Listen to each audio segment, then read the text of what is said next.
You ask Tiger to solve. This deals with linear equations with one unknown.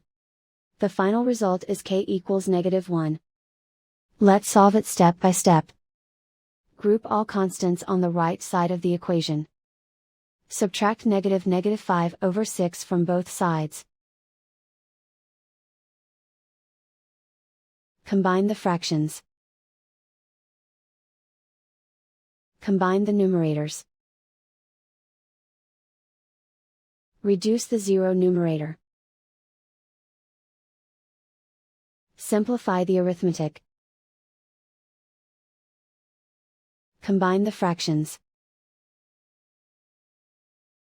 Combine the numerators. Simplify the fraction. And so the final result is k equals -1.